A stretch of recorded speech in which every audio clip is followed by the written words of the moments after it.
नमस्कार शेतकरी मित्रांनो, मी सुधाकर राठोड. शेतकरी मित्रांनो, कांदा उत्पादक शेतकऱ्यांना परत एकदा अडचणीमध्ये आणण्याची बातमी समोर आलेली आहे.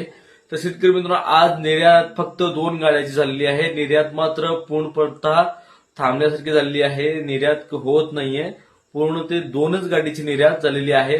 तिथल्या सरकारने नवीन आयातदार जे आहेत त्यांना आयपी लवकर देत नाहीये आणि त्यामुळे काय आहे, पूर्णतः निर्यात जे आहे कमी झालेली आहे आणि जे जुने आयातदार आहेत त्यांनाच आयपी भेटत आहे, ते पण म्हणजे हळूवारपणे, म्हणजे कमीत कमी आयपी भेटत आहे. त्यामुळे जी काही निर्यात व्हायला पाहिजे होती ती जास्त प्रमाणात होत नाही आणि फक्त एका बॉर्डरवरनं, म्हणजे गोलीडंगा बॉर्डरवरनं आजच्या तारखेला, आज 25 ऑगस्ट, आजच्या तारखेला फक्त 2 गाड्याची निर्यात झालेली आहे. त्यामुळे बाजारभाव आपल्या महाराष्ट्रामध्ये आणि कांदा उत्पादकांना फटका बसणारच आहे.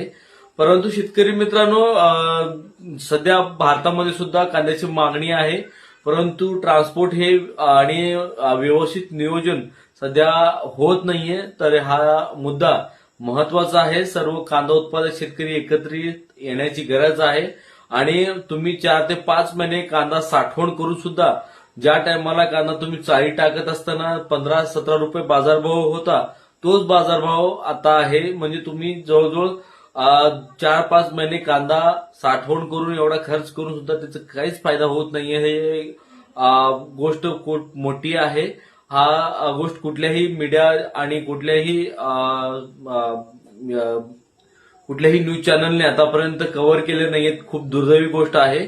कारण की शेतकरी मित्रांनो, कांदा थोडे महाग झाले म्हणजे 30 रुपयाच्या वरती कांदा गेला म्हणजे प्रत्येकाच्या घरात जाऊन तिथल्या ग्राहकांना विचारलं जातंय की कांदा महाग झालाय, तुमचा घर कसा चालतो, असे अनेक प्रश्न सांगत असतात, विचारत असतात. परंतु आता का विचारत नाहीये? शेतकऱ्यांची चाळ पूर्णपणे खराब होत आहे. तुम्ही त्यांच्या शेतापर्यंत का जात नाहीये? त्यांच्या जागेत चाळ आहे, सरकारपर्यंत का दाखवत नाही? हा माझा प्रश्न आहे. वारंवार आपण हा प्रश्नावर उठवलेला आहे आवाज, परंतु हा आवाज फक्त आपल्याकडनं नव्हे तर प्रत्येक शेतकरी उठवणं गरजेचं आहे आणि शेतकऱ्यांना, या सरकारला दाखवून देण्याची गरज आहे की सध्या जे काही कांदा बाजारभाव भेटत आहे ते खूप कमी आहे. बाजारभाव वाढण्याची खूप गरज आहे आणि येणाऱ्या काळामध्ये बाजारभाव नाही वाढले तर शेतकऱ्यांचं खूप मोठा नुकसान होऊ शकतो.